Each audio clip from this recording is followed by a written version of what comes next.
All right, good evening, everyone. Thanks for your patience and thanks for joining us for today's consultant-led open house. So welcome to the 1300 Bath Road consultant-led open house. My name is Mark Nardi, I'm a communications officer with the City of Kingston. Before we get started, I just have a few housekeeping items. So please note that this is a consultant-led open house and is not a statutory public meeting. It's being conducted by project consultants and facilitated by city staff like myself, which means that we will be running the session through the city's Zoom platform. However, the presentation and questions will be delivered by members of the applicant and consultant team. Today's session is live streamed and will be recorded, so please be cognizant of that if you are asking questions or sharing comments at any point in time. Video, microphone, and chat features have been turned off, and questions and comments that you do share via our channels will be visible to other members of the public. We do have a few notes about technology troubleshooting. Sometimes technology troubles do happen, and there are challenges that you may encounter on the city's Get Involved page. That's getinvolved.cityofkingston.ca. You can find a list of resources there, including common tech troubles that you may encounter. If at any point you find that you are encountering problems with the session, one option would also be just to leave and rejoin using the exact same link that you found. You can also call into the meeting using the number that's noted on the screen there. Please be mindful that if you do call in, you will also need the webinar ID, which is right there. Lastly, you can also follow along on the city's YouTube page. For your awareness, today's session also coincides with an extended meeting of council, which is scheduled for 6:30 p.m. today. Today's session will be recorded, and at any point in time, you can go back and review it if you would like to attend the council session instead. You can watch the council meeting on the City of Kingston Council YouTube channel at the link on the screen below there, or it's YouTube/Kingston City Council. So again, our session will be recorded if you would like to join that session instead. So you can also watch meetings of council on the YouTube channel there. If at any point in time you'd like to ask a question, we will have a designated question and comment period at the end of this meeting. There are two ways that you can do this. So you can ask a question in writing by typing in the Q&A tool. You'll see that in your bottom bar there. You simply click that, it brings up a box, and you can type your questions there. Questions will then be answered by members of the project team. You can also ask a question verbally by using the raise hand feature. Again, it's just on the screen there.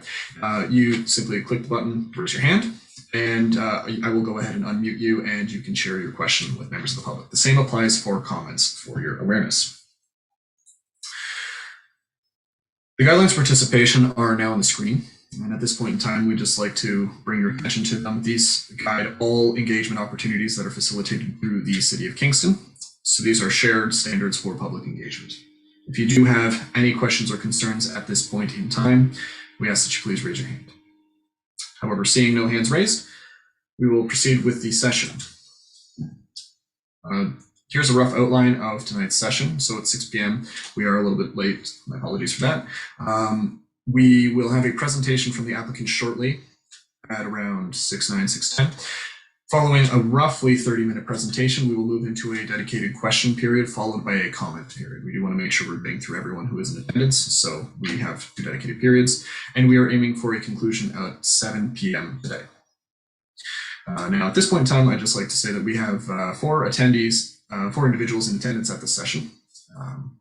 And with that, I am going to pass things over to the project team.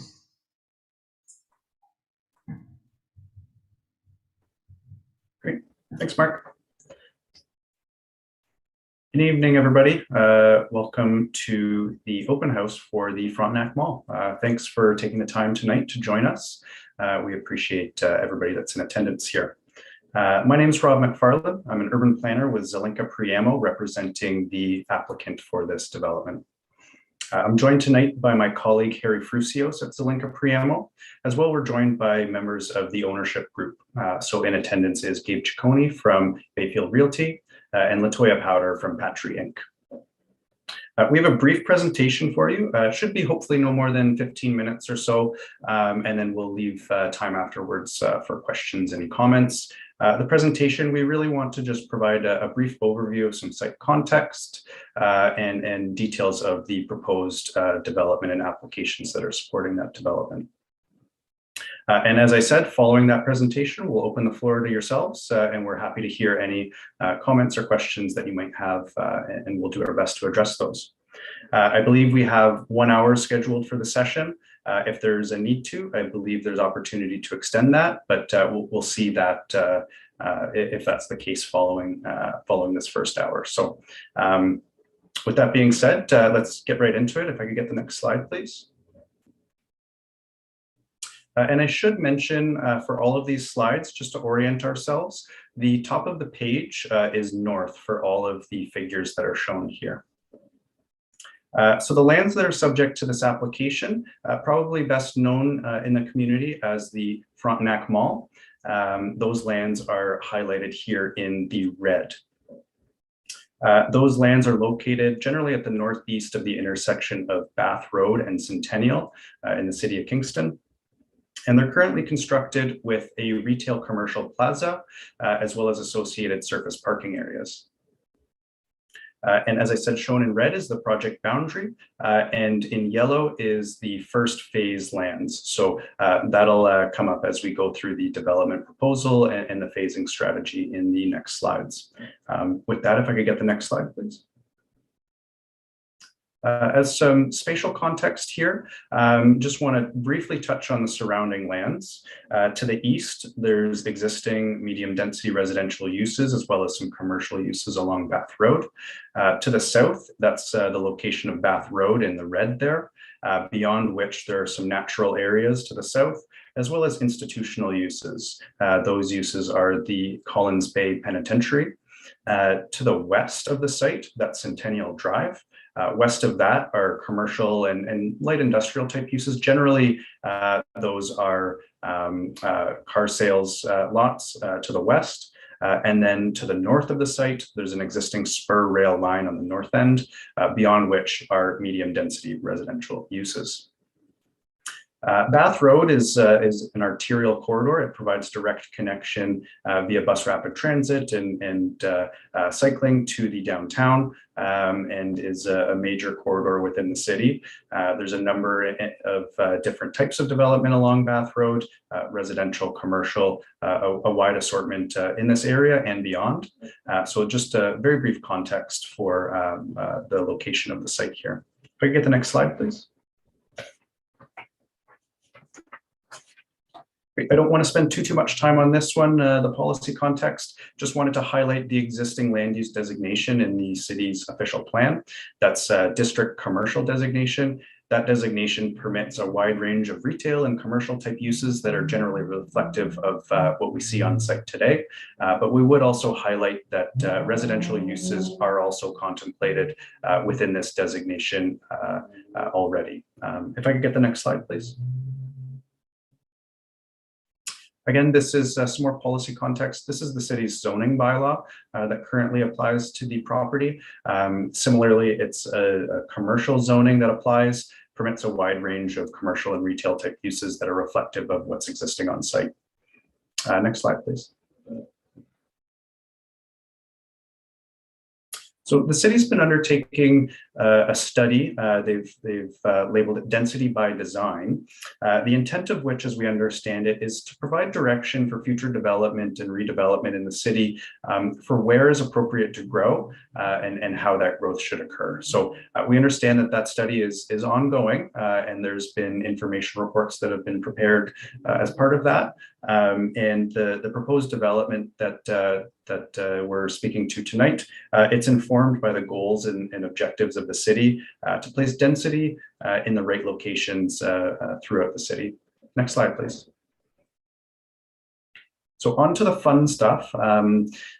This is the first phase of the proposed redevelopment shown here, and just want to highlight a few key aspects as we go through for this first phase of development. So that first phase is in the red here, shown at the top right of your screen.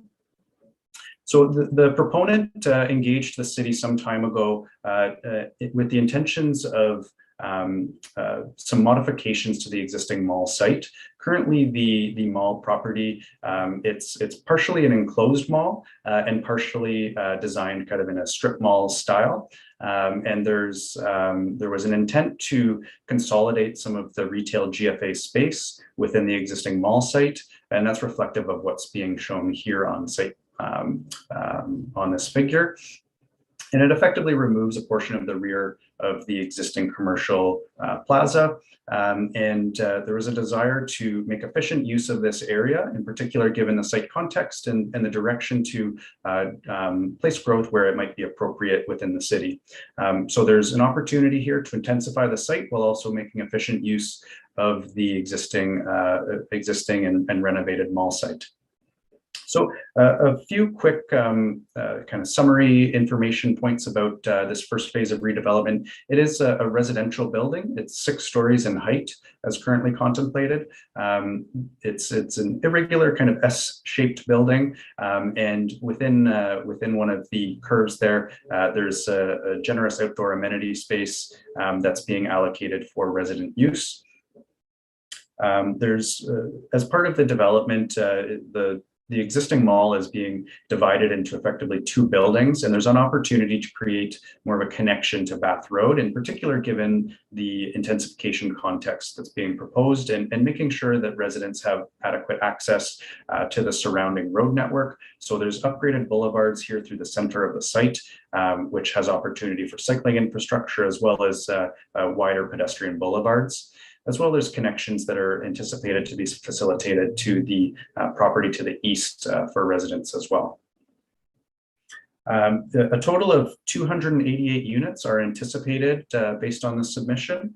To accommodate those units, there's approximately 336 parking spaces located primarily underground, but also at the surface level. That equates to a rate of about 1.16 spaces per unit that's being provided for this first phase of development. And I should note, as one last point on phase 1, is that the proponent is targeting a LEED standard of development, and those details will be worked through the detailed design process. If I could get the next slide, please. Great. The following slide here, it shows a bird's eye view of the massing models that have been prepared of the first phase of development. And we just wanted to pause here quickly just to give these figures give some better context for what might be anticipated as part of these applications in the development. Just gives a better sense of scale than some of the previous figures that we showed. And I'd highlight just again on the west side of the screen, or on the left side of the screen rather, the boulevard that I was mentioning prior, with the opportunity for a wider pedestrian area for pedestrian access to the rear of the site, as well as the opportunity for the bicycle lanes that you see there. If we could go to the next slide, please. Great. And again, just wanted to quickly pause on this slide here. This is showing the interface of the proposed first phase of development with the existing commercial plaza.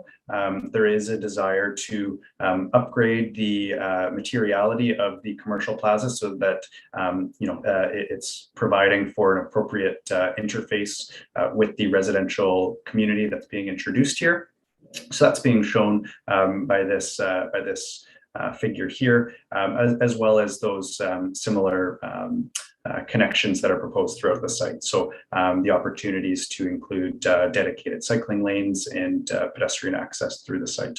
I would note as well that as part of the mall redevelopment, there's an opportunity and a proposal at this moment to have a breezeway connection that goes through the mall site, which further enhances the ability of pedestrians to access the rear portion of the site towards the residential uses. Can you get the next slide? So as part of our discussions with the city, it became clear that there was a desire to create a long-term vision for the site, not just focusing on the first phase of redevelopment. And that's notwithstanding that the official plan does already contemplate residential uses on site.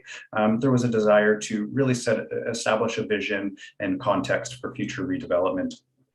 So accordingly, we proceeded with an official plan amendment application, which would establish the lands as a growth node within the city and provide specific policy that would apply to the Frontenac Mall site.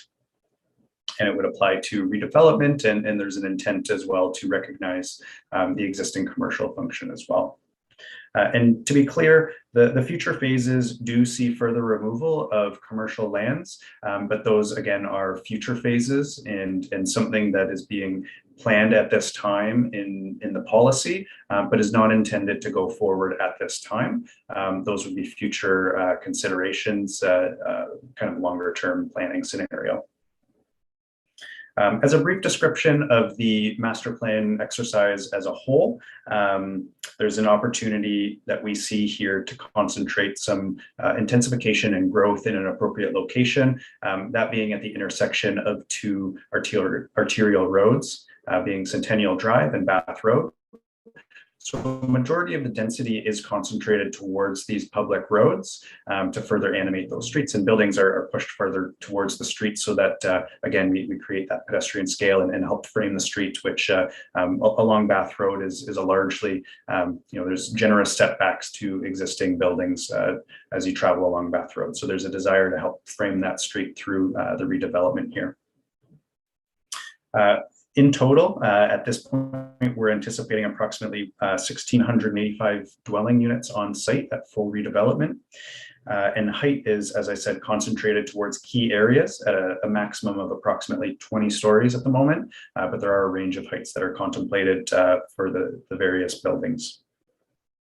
I will include a commercial component. It's approximately a third of what exists on site today. And that's, again, to be a long-term commitment to the area.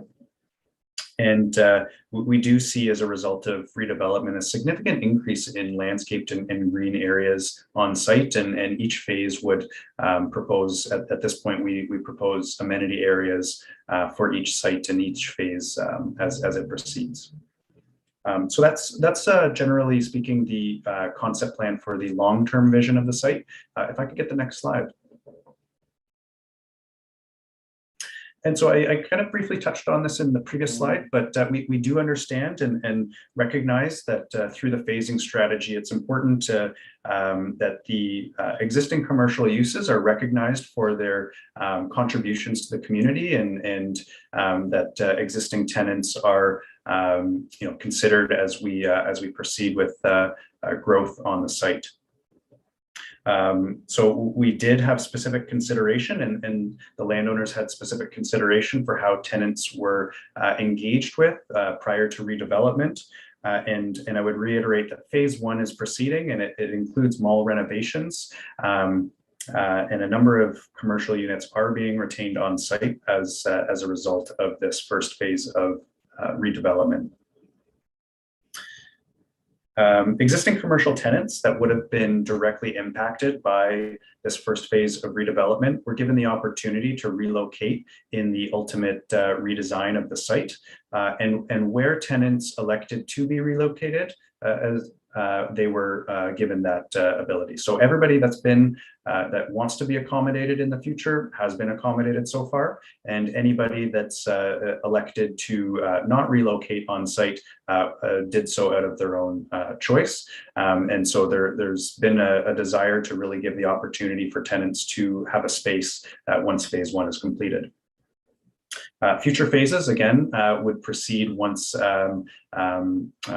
there's an opportunity to do so, and there's a need to respect existing agreements between tenants and the landowner. So there are parameters that would guide the timing of future redevelopment, and there are a number of long-term leases that are present. So those would be respected as we go forward, and redevelopment would proceed if appropriate to do so once, as I said, once those leases are no longer in effect.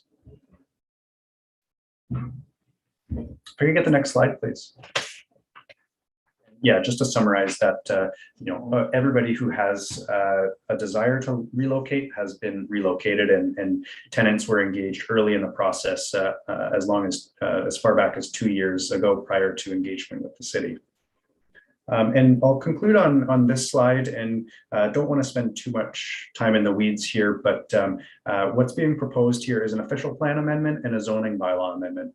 And in order to accommodate the intensification and growth as is being proposed, and as we showed in the earlier slides, we've submitted applications, as I said, for an official plan amendment and zoning bylaw amendment. The OPA in itself, while residential uses are contemplated by the official plan, the OPA seeks to establish a site-specific policy that would really help to guide development long-term. It would provide a vision and specific parameters for redevelopment to occur on the site. And there's an opportunity to kind of master plan this community, given its size and scope and opportunity for intensification. So the official plan amendment seeks to do that, while also respecting the existing commercial uses and making sure that they're recognized long-term as well. So that's the intent of that application. And then the zoning bylaw amendment it's an extension of that process. So it would implement the official plan amendment in specific zoning regulations to make sure that redevelopment is permitted in accordance with the established parameters of the official plan, and again, recognizing the existing uses on site and ensuring that they can continue long-term.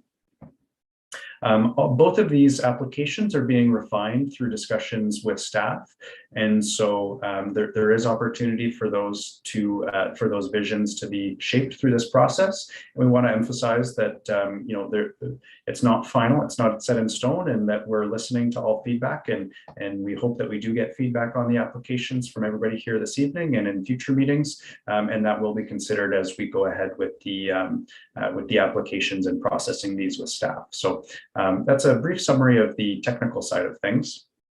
If I could get the next slide, please. And so that concludes our presentation. Just wanted to thank everybody for your patience and your time this evening. We appreciate everybody that's joined us. And I think we're going to turn it over to the question and answer and comment period at this point. So if you do have, if I could get the next slide, please. If you do have questions, again, we ask that those be typed in the Q&A section. There's a chat function as well, but we will be moderating the Q&A function rather than the chat. So all questions should go in Q&A. And if you have any questions you want to ask live, you can also raise your hand and we'll unmute you to speak to those. So Latoya, maybe if I'll pass it over to you.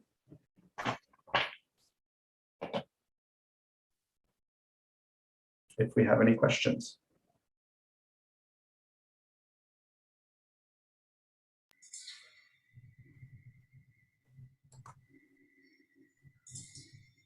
So at this point, it doesn't look like we do have any questions.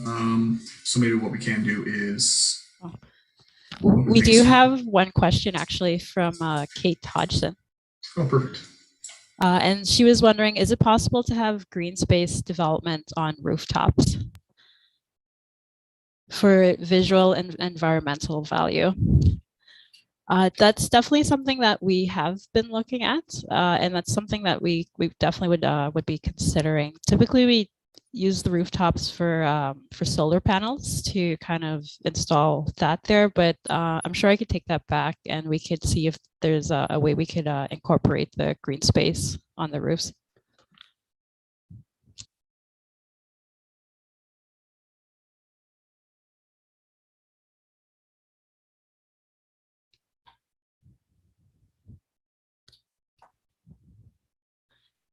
Will there be a recreation center?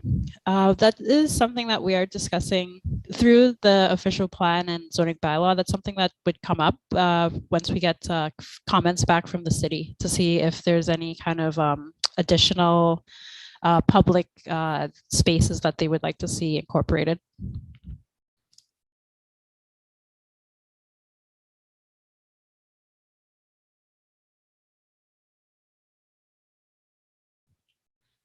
Kate is wondering about the Boys and Girls Club. So the Boys and Girls Club will be is a great long-term tenant, and they will be with the development for quite some time. There's no anticipation for them to be moving in like the next 20, 30 years type of thing. And so the Boys and Girls Club will be incorporated as part of the immediate phase 1 development. Yeah. I see Gabe has his hands up and he could go into further details with that question. Yeah, I just wanted to add to your comments, Latoya, that the Boys and Girls Club, not only are they staying, they're actually their footprint is actually being enhanced. So they're actually taking more square footage they're an integral part of that community. We have no intentions of asking them to leave, and if they ask us to relocate, we are going to do everything we can to convince them to stay. Okay.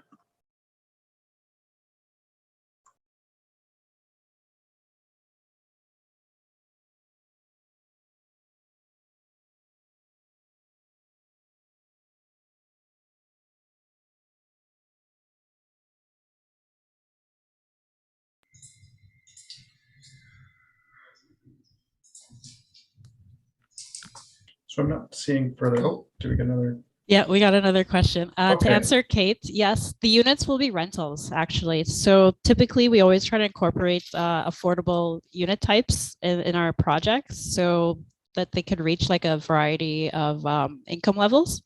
And in addition to that, we work directly with CMHC to kind of ensure that we're providing units that are affordable to the city of Kingston. So typically, I believe like 30% below medium average rents in the city. So yeah, these will be rental apartments.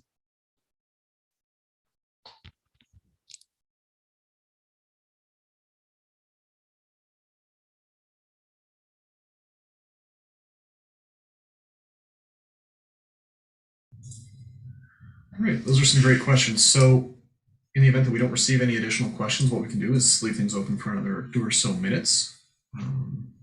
And maybe at this point, what we can also do is just fold this in with the comments period. If there are any comments to share, just open that up as well. Yeah, I agree. I think if we open the floor and if there's no response for a couple of minutes, then we can consider concluding it then. But I think, we'll give everybody a moment if they're thinking on questions. We don't want to conclude it too soon. So we'll leave it open for a little while. If there's any other questions that come up, feel free to type them in the chat function, or sorry, the Q&A function, or raise the hand. We'll be here for a few more moments. Great. And one note from the facilitation side of things, sorry. If you would like to share a comment, just go ahead and raise your hand and we can go ahead and unmute you and you can share your comment. Great.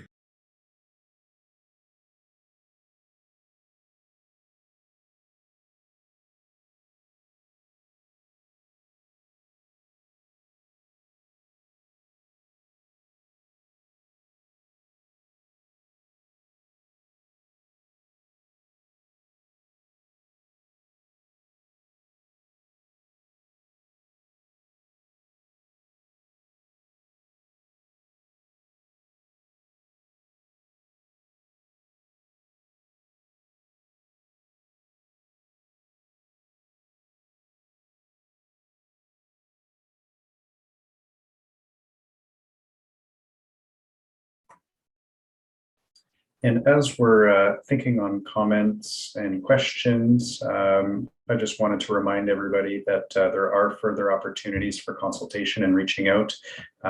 Staff will receive any questions or comments, and they'll get sent through to the applicant, and we'll consider those following this meeting as well if you think of something after the fact.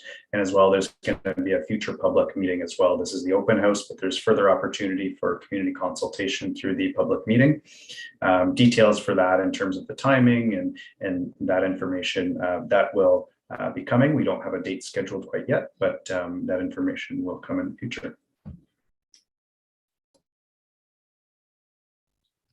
Oh, we received another comment from Kate. She would like to see green space, example planters with trees and parking lots to reduce heat island. Yes, we will definitely be trying to provide as much landscaping that we can. As you can see, it's kind of like a asphalt area right now, so we'll be providing like high quality landscaping throughout the project. Yeah, and to add to that, Latoya, the existing site, it's very hardscaped, as you noted, and so I think there's definitely an opportunity and there's an intention to certainly expand greatly the opportunity for permeable areas, green space, both amenity as well as landscaping throughout the site. So there's certainly some opportunities, and we'll certainly consider that.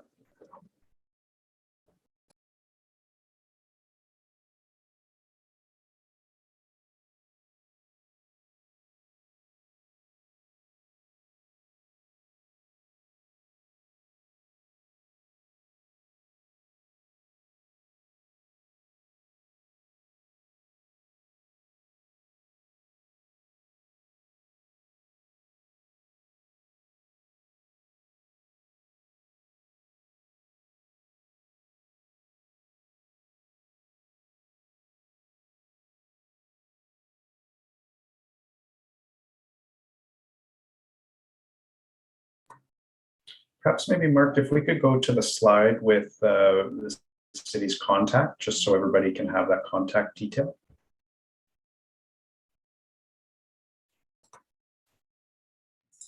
Sounds good. So one more note from the facilitation standpoint, if you'd like any comments to be shared as part of the city record, please feel free to send them to the planner on file. That would be Janice Grant, who's the senior planner assigned to this file. Her email is on the screen there. That's ggrant@cityofkingston.ca. So you can go ahead and share any comments or correspondence. And when you do, please indicate if you would like that to be passed on to the applicants and consultants as well. As part of that, just so we know where to be sending that.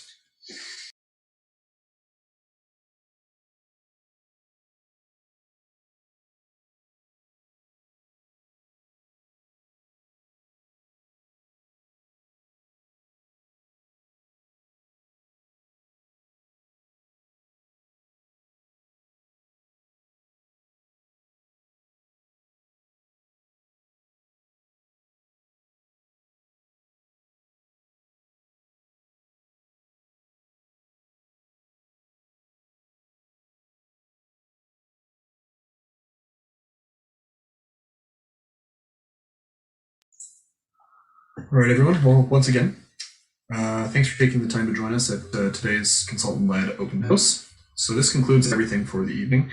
Once again, if you have any questions or comments that you'd like to share, please email the email account on the screen here. Otherwise, we'd just like to thank you for taking the time and have a great evening. Okay. Thank you, Thanks, everyone. everyone. Have a great night.